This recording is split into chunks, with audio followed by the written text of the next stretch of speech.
Donc maintenant, il faut parler un petit peu de l'école. Quand on parle d'école, on parle déjà à la base que tout s'apprend. Tout s'apprend. Et qu'il n'y a rien dans l'existence que nous n'ayons appris. Alors, des fois bien, des fois mal, des fois so-so, mais tout. Si jamais je veux faire de la cuisine pour inviter mes amis, bon, alors, sauf si je le sais déjà. Mais si je ne le sais pas déjà, il va falloir que j'apprenne la recette. Et puis, il va falloir que je me renseigne. Puis, il va falloir que j'y réfléchisse. Est-ce qu'il est mieux que j'achète mes ingrédients ici ou là? C'est-à-dire, conduire une voiture, ben, il a fallu que j'apprenne. Un vélo, il a fallu que j'apprenne. Tout s'apprend. Donc, cette idée d'école, c'est l'idée que, bon, ben, on est tous des apprentis dans la vie.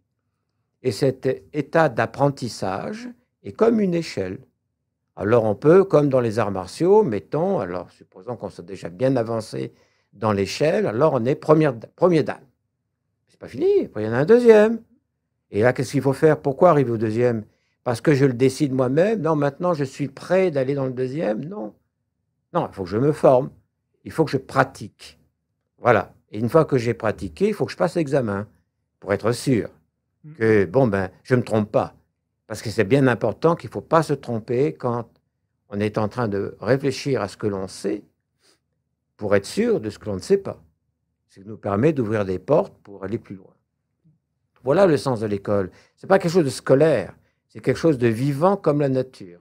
Si la nature évolue, elle apprend. Il y a un apprentissage. Le monde animal est pareil. On le voit très bien pour ceux qui ont des animaux domestiques. On voit très bien que notre animal domestique, c'est-à-dire l'animal qui vit dans la domus, qui vit dans la maison, apprend.